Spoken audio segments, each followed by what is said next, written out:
In this tutorial, we're going to look at how to compress videos. Now, I know if you're starting out, it sounds like there's an overwhelming amount of information, but this, for me, and it should be for most people, is just a part of the workflow. And what I use to compress a video is Handbrake. Now, before we get into it, let me just talk about what we are talking about. So I've just created this movie about QuickTime, how to use QuickTime to create unedited screencasts, right? There's my movie project, there's my QuickTime project, a Camtasia project, and this is the video I've created.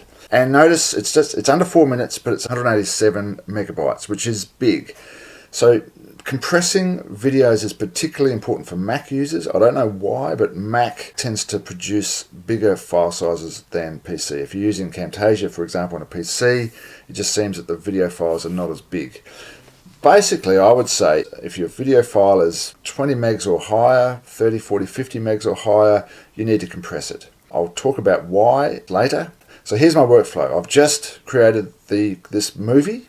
So I just bring up Command spacebar, I bring up Handbrake, there it is, and so this is the little program. Note, there's two things. One, I need to open the source, so I need to import the file I want to compress.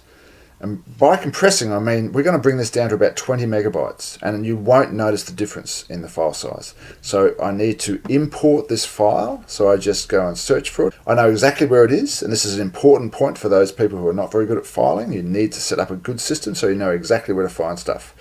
And there it is, QuickTime. So I'm importing that file into the program. Now I have to dictate where I want that file to be exported to. So I want to go to the same folder. All I do is I put an R for reduced or a C for compressed in the video file, so I know which is the original and which is the compressed file. That's two things. So get the file in and then choose where to export the file to. Now the next thing is the sliding scale. Now I'm on the Mac, so the PC version of this is very similar. You might have to do some playing around with the app. I don't even know what these numbers stand for, but I do know this. 22 is the default. The higher the number, the greater the compression, and the more chance you have of distorting your video. My rule of thumb is this. If the video has got images of someone, like a real person talking, then 22 is all I ever use, because if you go beyond that, you can start seeing the image break down. If the video does not have anyone talking in it, so it's just a picture of your screen or software or you're scribbling on the screen, and you want to bring it down quite a bit, then you can easily go to 30. Sometimes I've even gone to 33 and I still can't tell the difference. So I'm going to push this up to say 29. You can play around with this. If you get it wrong, you just do another one and you change the number. You know, if this was too much, then next time I might go down to 25. But let's go to 29 and see what happens. And then all you do is press start. So we're going to pause the video now, and here we are coming up to the end of the compression, and I have no idea why they have a cocktail. Put down that cocktail, that's their thing. So that's Handbrake, so it's done. So now we've got the original QuickTime video, which was 186.9 megs, and now we're down to 10.9. Now you tell me if you can tell the difference. So I'm just using preview mode here, and now this is the compressed version. That's the non-compressed version, compressed version. Let's move it along a bit. Now, for Apple users, I've never used this because I've cast without it. I can't. I'm flicking between the compressed version and the non-compressed version. The best way to get a free screencast without editing is to use QuickTime. Now, I've never used this because I've never needed to, so, but I've always known. As you can see, I cannot tell. We can't tell the difference between those two. So why would you have nearly a 200 meg video when you can have one that's 11? Now, what's the advantage? Well, if I need to upload this to anywhere, it's going to take. In fact, that's the compressed video is less than 10%. So the original will take more than 10 times to upload to your YouTube or Google Drive or whatever.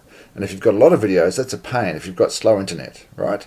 But the bigger thing is when that video is uploaded, let's say all of your videos averaged 200 megabits and you had 20 kids on average streaming a video at the same time. So you've got 20 kids streaming videos and each video averages out at 200 megs.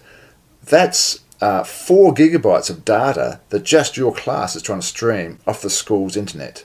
And if they're at home and their internet's not very fast, the 200 megabit video is much more likely to stop and stutter and all that. If you've got 11 megabit videos, if you've got 20 kids with 11 megs per video, that's not even a quarter of a gigabyte. So you can see the difference. And at home, if they've got poor internet, streaming a 10 meg video is much easier than a 200 meg video. So that's the reason we do this. And you really need to get it into your workflow. Once you've done this 2 or 3 times, you can do it with your eyes closed. I would suggest that everyone check their videos. And if the videos are up around 30, 40 plus, then just rip it through Handbrake and you'll have a 4 or 5 or 6 meg video. I delete the original. If I ever want that original again, because this is generated by Camtasia, I would just re-export it. But I won't want the original because I want the smallest video that still has the good quality. So that's it for the Handbrake tutorial. That's how it works. That's why you do it. Thanks for watching, and I hope that made sense.